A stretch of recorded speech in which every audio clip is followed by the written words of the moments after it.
Try Audible Plus free for 30 days. Audible Plus is a brand new all-you-can-listen membership that offers access to thousands of titles, including a vast variety of audiobooks, podcasts, and originals that span genres, lengths, and formats. Access Audible originals, including documentaries, theater, and sleep programs, all made to be heard. Plus, audiobooks including fan favorites and most loved genres like mystery and thrillers and motivation. Audible Plus also allows you to tune into podcasts like Conversations on Dance, an exclusive series ad-free. Get Audible Plus now, free for 30 days and just $7.95 a month after that. Or give the gift of Audible this holiday season. To learn more, visit amazon.com/shop/conversationsondance or click the link in the show notes. I'm Rebecca King Ferraro. And I'm Michael Sean Breeden, and you're listening to Conversations on Dance. Today on Conversations on Dance, we are joined by Lloyd Knight, a longtime veteran of the Martha Graham Dance Company. We catch up with Lloyd about the work he has done in the past year with Twyla Tharp and on tours with the Graham Company, as well as the time he spent this year as one of the New York Public Library's Dance Research Fellows. The program this year is centered on Martha Graham, and Lloyd will present his research in the Jerome Robbins Dance Division's annual symposium alongside the other fellows on January 26th. There will also be a virtual symposium on February 2nd. Tickets are free and can be reserved via Eventbrite. Click the link in the show notes for event information. For more information about the Jerome Robbins Dance Division, visit nypl.org.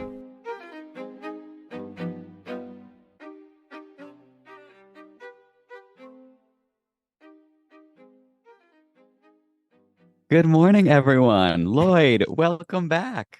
Good morning. It's been a minute, right? Like I feel it's always weird to kind of go back, especially with someone like you that we see, like at Vail or wherever. I see you in the world, at the club. Yes, on the dance floor, yes. But when was the last time we spoke? Was it even before the pandemic, maybe? There's basically, long story short, on it's the been a podcast, long yes. time. Yeah, on the podcast. On the record, it's been a long time. Yeah, so we have to get, we gotta catch up with you. Let's go in reverse chronological order. We were just on tour in Europe. How was that? You guys were everywhere. Yeah, we were on tour a little over a month, and we were in Spain, Italy, and Germany. Wonderful. I'm sure not your first time in those places on tour, right?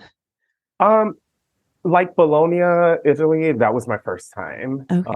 Small city in Germany. There was a lot of first timers on this tour, but it was great. You go to these smaller places that you normally sometimes wouldn't go to at all. So yeah. But touring is such a part of the company's identity. It must be so nice to be back in that swing of things after, of course, that was the very first thing to go is touring during for sure. COVID era.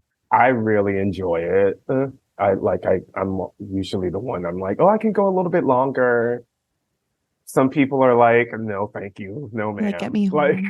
Like after 2 weeks, it's like it's a wrap. Yeah. Yeah. What are some of the things that you do to take care of yourself when you're on tour? It's so, as we know, it's so hard to be away from home and not have all the things you need. But then also when you're traveling from city to city, what are some of the things that you do to take care of yourself? For sure, a lot of body conditioning. I usually take everything that I need, no matter what. Like I'll sacrifice some like personal objects just to bring like an extra roller or. I was gonna say, is it just like are you just bringing suitcases full of foam rollers or just like dance toys? You're like, I have one shirt. And then all this other stuff. That's all you're gonna wear. But it's just stuff that's gonna make you feel comfortable, and you don't have any worries about being unequipped for what you have to do. Mm-hmm. Right. Yeah, you can get another shirt anywhere, but you can't get another foam roller. There's anywhere. always a Zara. There's always. That's true. Yeah, I guess I haven't thought about this because we didn't tour internationally much at all. I mean, we went to Paris one time for a few weeks, and it's still it's the jumping around for me. It's like, where's the Walgreens when you need it? Like our tour of the Midwest, there was always going to be a Walgreens, but in Italy, they might just be keeping that like cough syrup under lock and key. And then what? Then what are you gonna do? Yeah. I mean, No, but it's like suffer, I guess. we have like a we call it the PT bag, for Mhm. example, and we all just like throw all of our crap in there, and yeah, it's just makes things better. Yeah. Yeah. What was the rep that you were dancing? Of course, I'm sure that affects your tour experience. Yes, How difficult what you're doing is. we did Hofesh. Hofesh's new piece So we all is died. Cave. like just at the club for 30 minutes. I'm obsessed with that ballet. I We love did it. that. We did Canticle. And then we performed Aaron into the Maze. A Graham. So it was the So same it's thing all the whole the- time. Yeah, the program was the same, and yeah, we had two casts for things, and Gosh, that's just made hard. it a That's a lot. hard Okay, so that's program. good to- It Yeah. was, but actually, it was kind of smooth. The way the program was set up. I mean, it's challenging, but we've definitely done more extremes, Mhm. in my opinion. Right. Right. Yeah. Yeah. Yeah. That is kind of like a ramp up into the evening. But I have seen, I mean, you guys have done some really insane triple bills of death. What's the Like, hardest triple bill you've had at Graham? I'm like thinking back to this past Joy season. Maybe it was all the new rep. Well, we had two new pieces, and then into a Graham classic like in Battle Garden. Mhm. It was just like a lot in there. And I did Yeah. them all. And it was like, Mhm. oh, and Hofesh. It was like a Graham classic. Oh, It was the two new pieces, and then Hofesh to like just Right. add some sprinkle of joy. right. That makes me think. So for us, like when we like the thing that felt most comfortable on our bodies, Michael and I, would be like a balancing ballet. So if we had a program that was like a balancing ballet into like something in, something a little more modern and then like socks at the end or something, it's like Yeah. that would feel bad on our bodies to kind of go through that. Do you guys kind of have that same feeling like when you do like a Graham classic into something that's more modern, that it just like you need like a different feeling in your body or a different Yeah. For sure. because it's a different technique. For sure. For me, I really enjoy getting the most technical stuff out of the way. So like Yeah. the Graham classics, I'm like, just let's find our leg, let's do whatever we need to do. Mhm. And then like it's I get a little bit more freer. Right. Yeah, Okay, that makes it's- sense. Yeah. That makes sense. We all want, like, it is interesting. And I mean, I think those considerations, I think, do go into programming, but sometimes they just don't work out. I'm like the dancers at City Ballet, they were complaining about some program where they had to change point shoes. And I was like, oh, you're mad about changing point shoes. Let me tell you what they did to the girls at Miami City Ballet. We had a program where they had started out with Paul Taylor work. Then they went into high heels for a ballroom ballet, and then it finished with Ballet Imperial, which is one of the hardest balancing ballets. It was like a ballroom, like what ballroom piece? We did a piece by Edward Villella that was a ballroom dance, but it was just like it was the meanest thing to do to people's bodies. And I think maybe as an audience member, it's like you're getting something different and it's fine.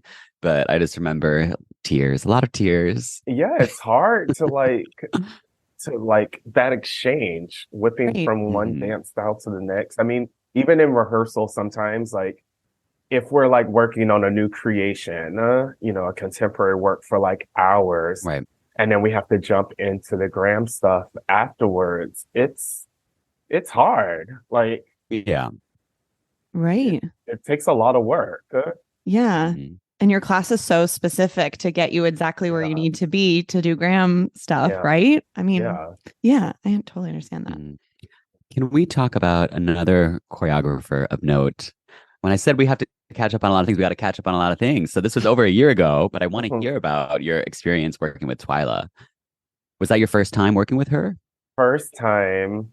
I was just talking about her the other day. Like, love her to death.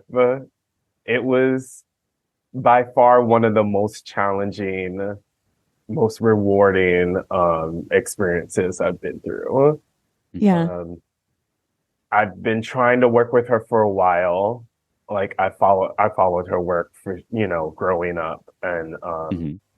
yeah, it was amazing. It was Yeah. an amazing experience. What did you dance for that evening? What were you? Sinatra songs, Mhm. and I did Upper Room in the Upper Room. Were you a stomper in Upper Room? I Is was that a right? stomper. Yeah. Which song of Sinatra did you dance to? Oh my God. Wait, shit. All the way. All the way. Yeah. All the way. Okay, I was like, I could tell you the names of them, and we could figure it out. Process of elimination. It's I like early. it all the It's way. early. So what was it like doing in the Upper Room? In the Upper Room is something that Michael and I are very familiar with. The company did it a lot in Miami. Miami City Ballet just did it. It's such a fun piece. It's so fun to watch, but it is hard, especially when you're a stomper man. It is hard, right? It's hard. I mean, definitely like I remember that first day still, like the music coming on, and I was like, whoa, this is real life. Like this is about to Yeah. go down. But it was a challenge. You can tell she really there was she expected a lot out of the Stompers. Mhm. Especially that first opening coming out. Mhm. And she was just very clear with it. Even the Mhm. energy she wanted, it was hard. It was Yeah. hard, Mhm. but definitely like we felt pushed, and she inspired me to wanna take it there. But Yeah. it's nerve-wracking. I remember that first tech rehearsal even, like you have the washing machine curtains down and all the Uh-huh. fog, and you're like, what is happening? Like I Totally. can't Oh, see. that Yeah, PTSD. but it's Lloyd, so it's so like I had to I'm do so Upper Room deep. with one rehearsal. Sorry, I'm talking over you. Go ahead. No Go back way. in. No, yeah, I But did. you I had had to been do it. rehearsing it, no? Well, in the back of the studio by myself. But then someone Wow. went out, and it was a Sunday. It was the last day that we were going to do the ballet on tour, and someone went out, and I had to do it with one rehearsal. I I did would that. have been I would have been throwing up. Yeah, that's why it's PTSD, vom.com. Sorry, I really interrupted you to brag about myself. It's what No. you think, like when when you're young, when you're a student, you're like, oh, why is that person like showing this so full out? They're Mm. old and they need to get over their careers. And then you become that. You, yes, you become that dancer. I'm curious. And you have to do it full out. Yeah, I'm curious for the Upper Room process. How involved was she with giving you the choreography, or was there someone there to teach you the choreography and then she was coaching it, or what was that like She for? was very involved. The Wow. Stumpers, like it was straight up boot camp, Twyla's boot camp. Like Hmm. we started before the ballet crew, and Hmm. I want to say we started like late May, like the entire summer. It was Wow. just the Stompers with her every day, all day. And it was just us and Twyla at 9 a.m., right? Working it out. Wow. But it was, those kind of experiences is what, made it extra special. Yes, she had people there, Shelley Washington came in and Yeah. Sean. That's But it was fun just to be with Mama T. Mama T. hmm That's cool because since you got so much in-depth information from her, probably someday you could set the ballet if you were interested in doing something like that. I don't know if that's something that's in your I mind. mean, if she would want that, but Well, sure, but I just mean like, it's like that was an extra, experience that you got with her that so few sure. dancers get. And we got all of her. Like I saw every emotion, all of it. Love it. Very, very, yeah, rewarding. special. Let's switch gears to something else that's very exciting. You're a New York Public Library Dance Research Fellow this year. This year has a focus on Martha Graham. How did you hear about this opportunity? What made you want to be a part of it? So I recently had a residency through the Guggenheim and was working with Jack Ferber and Jeremy Jacob. And I was concentrating on my life in dance, basically like creating a one-man show. And through the process, we realized that I just have most of my influences are just these legendary like women. And of course, Martha Graham, and I've been in the company for so long now, and we were just getting that up and going. And then Duke Dang from the Guggenheim, he was like, there's this fellowship you should check out. And I just jumped on it and I applied, and luckily I got it. And it's been a lot of fun. It's interesting. It's, going into this scholarly world. Yeah. Tell us a little bit about what you've been working on and kind of what the steps have been as you've been going through this fellowship. So for me, it's been more a study of why Martha, became the person that she became, why she did what she did. So I've been like really kind of researching why she created the technique, or why she just loved dance in general, what she found, what she wanted in dancers or students in her school, how she pushed the dancers. So I've been watching a lot of like rehearsal footage, for example, that I didn't necessarily know. I didn't know all this footage existed. And they just put a camera in the room, and it's her in the studio working with the dancers for hours on new creations. And it's beautiful just to hear her talk to the dancers and just to see what it was like back then. Because you hear stories here and there, but to actually see her, Yeah. Is there anything that she said? I mean, to me, I think she's so eminently quotable. Is there anything in there that like struck you right away? Like, I think she offered a lot of imagery, or actually, who was the last person we were talking to that said that she actually didn't give a lot of coaching, but occasionally would offer really clear imagery. Yeah. Huh. Did you speak to Janet? Maybe maybe was it Janet? Maybe it was Janet. Recently. Yeah. Oh my God, we talked to. Yeah. It was Janet. It was Janet. Y'all talk. Yeah. Y'all talk to a lot of people. We're Graham girlies. We're here for it. We love it. Yeah. Up those hands. We're really. I love it. It's been so fun to be like a later in life Graham convert. I just didn't know anything, and then like now we have all these guests, and it's just like, and we've gotten to see the company more and more, and it's illuminated a whole world for us that's so amazing. And it's fun. We thank you for sharing it. No, thank you guys for loving it. It's definitely, even with my time here, like I've seen the change, and younger people getting into the work, and it's nice because I definitely feel like there's a gap where people just kind of neglected it, or they really weren't interested or even open to the idea that we weren't what people's ideas of what we were, like, because usually when people think of Graham dancers or the work, it's just very tight and stiff and just serious. Yeah, there's so many different layers to it, and I'm happy that people are waking up. Yeah. Yeah, but back to like talking about some of the things that you see in these videos and things that she's talking about. What's piqued your interest in that? One thing that stood out was she was working on the creation of the Rite of Spring, and I could tell that she was maybe a little bit frustrated.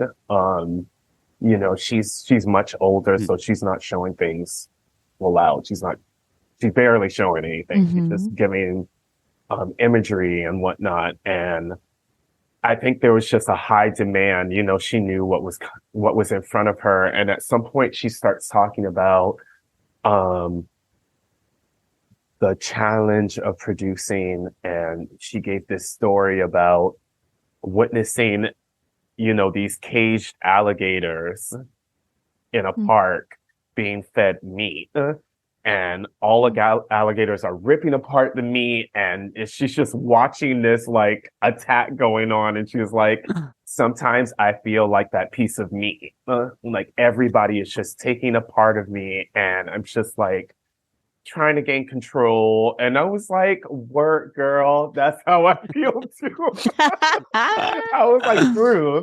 Yes, speak. And it's real. It's like, and I got it. I mean, yes, it sounds so dramatic, but you get what she's feeling, because she's trying to produce all this. She's trying to produce high art, and for years and years and years. Yeah, and you can see her on the videos too, which is like interesting. Is you see these sudden like spurts of movement, like coming out for, like, she might kick a leg or a hand, or she's just like, she's feeling it so deeply, even though she's not dancing anymore. Right.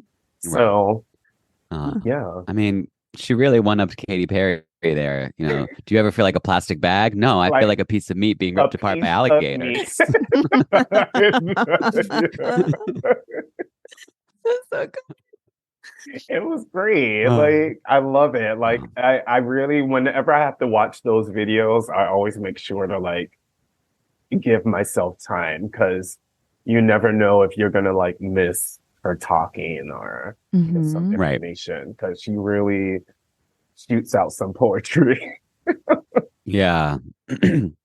How are you taking some of this back to your own dance career? I'm thinking of like Jennifer Homans, for example. When we spoke with her, she's done all this research on balancing, but of course she's past her dancing. So I wonder, for you, while you're doing this research into Martha Graham, you're dancing her work still. How is that impacting your career as a dancer still? And like, how are you approaching things differently?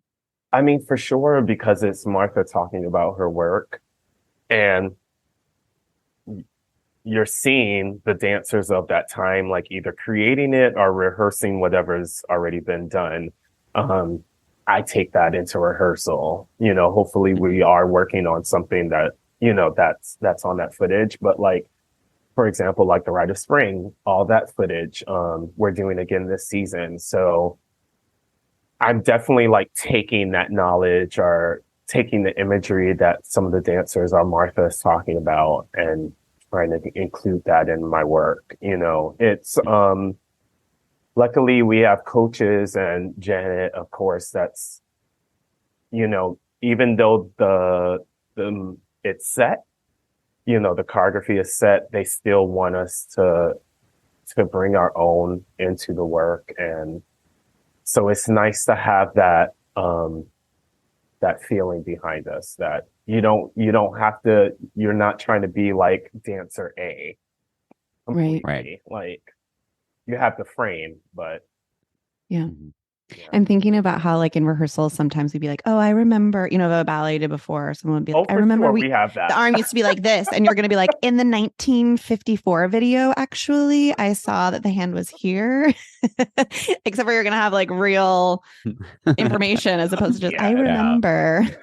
We definitely get that. Which is fun too. I'm like, so, because sometimes you hear things, you're like, what? Like, we're not doing that. No. Like, I'm so good. Have you been able to interact with the other fellows at all? Like, do you guys ever cross paths? Sometimes, I've walked into the library and I'll see somebody and I'm like, hi, because we're in totally different worlds. I feel like the person that I see the most is the other fellow, one of the other fellows, Virginie Missin, and she's the director of Graham too. So, I see her all the time, and we, we'll bump into each other in the hallway, and I'm like, how are you doing? She's like, I'm good, trying to like, make it happen. But it's, we had a update meeting like last month, and it was fun to hear the process and how other people have been feeling. Because I know for me, it's I want to present the best possible presentation, and Mhm. you kind of I at least felt a little bit lost at some point because you have this clear idea going in, but then once you start doing the research and finding things are not finding things also, which Mm-hmm. which creates a whole nother, layer Sure. Right. of confusion. Mm-hmm. So it's fun to see. It's interesting to hear other people's take on it. But Right. it's a fun group. A lot of personality. It should be nice. So can you tell us a little bit about what the, I guess, expectations are for a presentation, or what you're planning going into that moment? So for me, it's really connecting the dots between Martha and I, especially the theories. So I'm trying to connect it to doing research towards, this potential one-man show. So, Mm-hmm. like one special finding that I had was speaking to my collaborators for the show was this idea of, doing all these iconic works of Martha. Sometimes you feel very heroic, and it can create imagery, like we were talking about, maybe an opening image of like me standing on some rock and wind blowing Mhm. and fabric, and it's just the most dramatic, Perfect. fabulous thing you could ever have. Yes. And Mhm. we just thought about that, and we sketched it out, and that was an Buying my idea. ticket already, honestly. Yeah.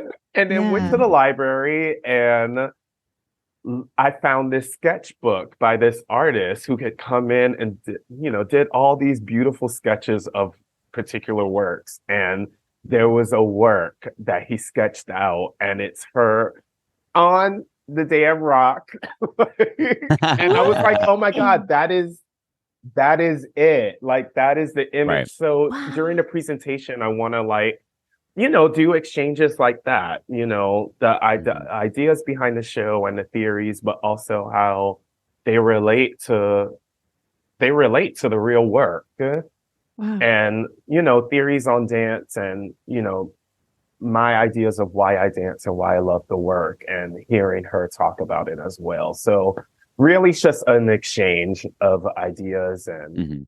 I think that story is so powerful because I think like when you dance a choreographer's work a lot, like I'm just again equating it to us with Balanchine, you feel like you know him in a certain way, and so I love that because that does mean that you do have this understanding of Martha. Like you almost were like in her head for a moment where you created something that she also had an idea of. And I just find that really interesting. And if there's been other aha moments like that where you see a story about her, you see something and you're like, I would expect that.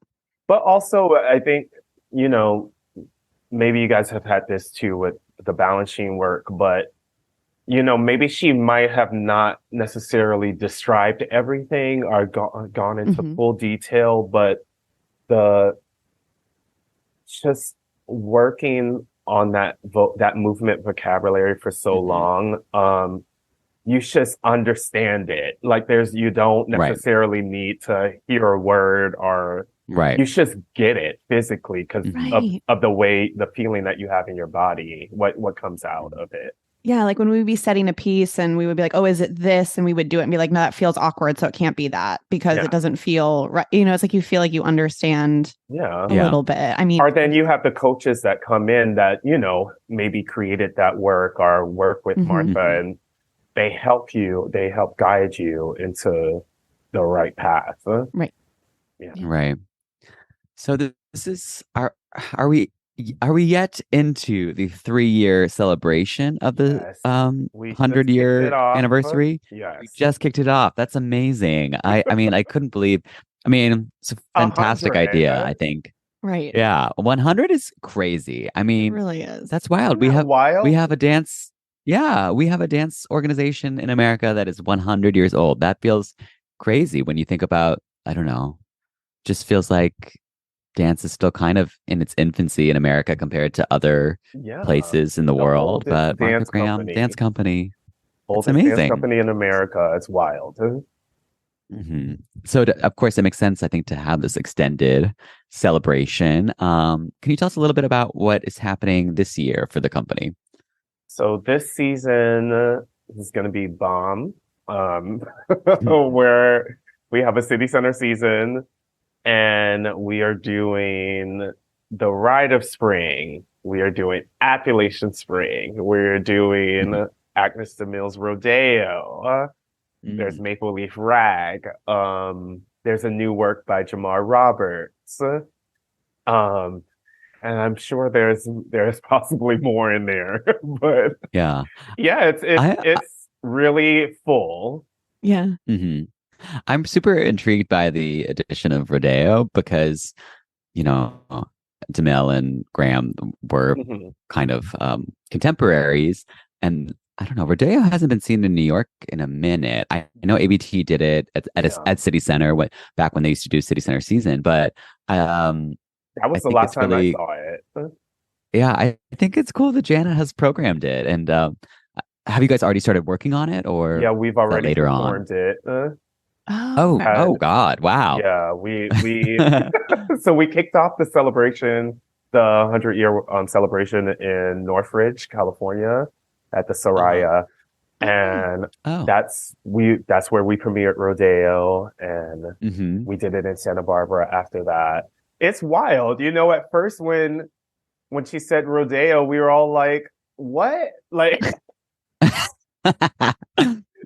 was like, okay, work. Yeah, it's Cowboys. Yeah. Let's do it. And it's fun. I mean, you definitely, I think it's interesting seeing the work now that I'm older, because I just, you should think of it as in a certain way when, at least for me, when I was younger, you should maybe seeing it like a little bit superficially, but,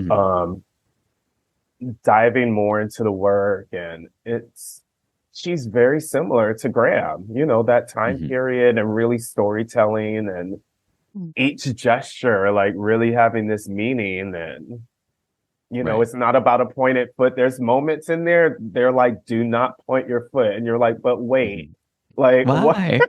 I want to. They're like, no, it's not about that. Like, you're a real cowboy, like on the land, and no cowboy is pointing their foot. And it's all, it's creating this image, that's just one example. So. Yeah. Yeah. Who staged the ballet for you? Diana Gonzalez. Yes. Very, very, very sweet lady. And yeah, she really gave us her whole heart. Aww. Yeah. Yeah.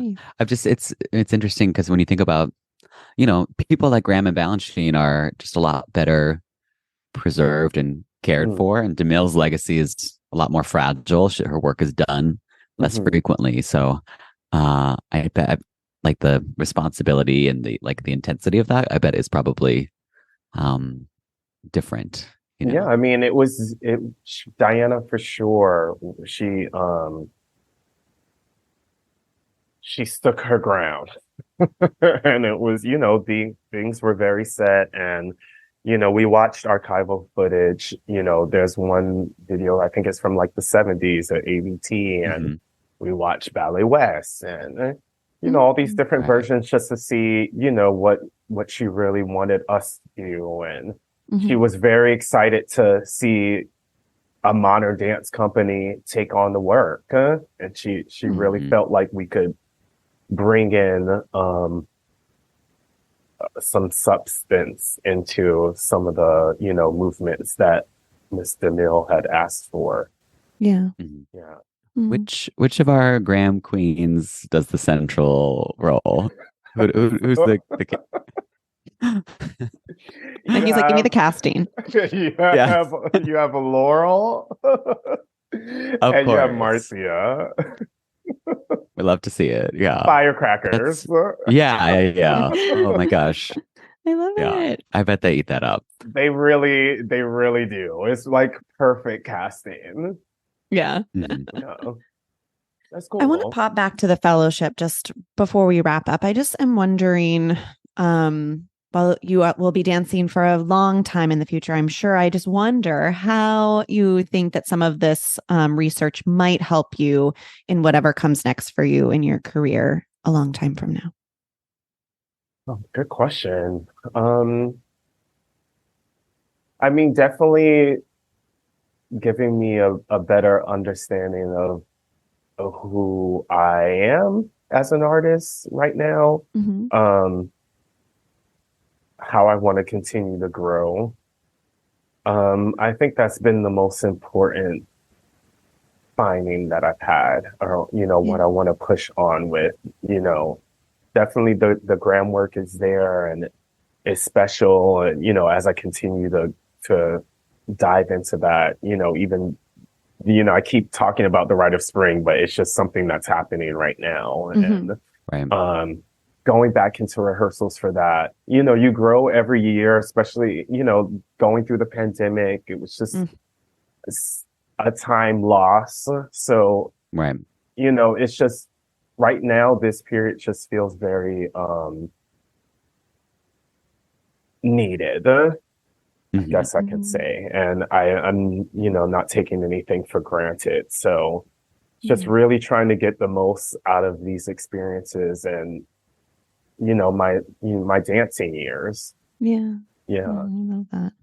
This feels so inspired, to be able to just like kind of dig deeper into that. And it is because, when if I go to the library and I do research in the mornings and then I go into rehearsal that afternoon, I really feel I'm pumped. Yeah. I just spent time with Miss Graham and it's really, really inspiring. Like it makes me just want to do more and be better. I love it. Yeah. That's so great. We love that our friends at the library are helping inspire and When is the presentation itself? The presentation is in February, and I'm really nervous. But you've got lots of time. Yeah. How will the presentation work? Is it going to be just purely dancing, or are you going to be talking as well? So I'm doing a mix. Okay. I will be acting. There will be some dance theater in there. Dancing. Dance theater. Yes. To be multimedia. I'm trying to do a real mixed presentation. Very cool. Right. Yeah, and you'll see all of the fellows' presentations that day as well. It's a full day event. Oh, cool. Well, we're really looking forward to it. I hope I'm in town and I can come. And when is the City Center season? City Center is in the spring. And then in the spring, we'll see you in the spring. You'll see you in Rite of Spring. That's it. And I will be dancing with Marcia, the firecracker. Yes. Oh, so fun. Oh, wonderful. Well, thank you so much, Lloyd. We always love having you on. It was so wonderful to hear about everything that's been up with you. And we can't wait to hear how your presentation goes. We know you're going to kill it. Thank you so much. Thank you. This is a fun reunion. Yes, always. Always Thank you for having me. Thank you, Lloyd. Thank you, everyone. Conversations on Dance is part of the ACAST Creator Network. For more information, visit conversationsondancepod.com.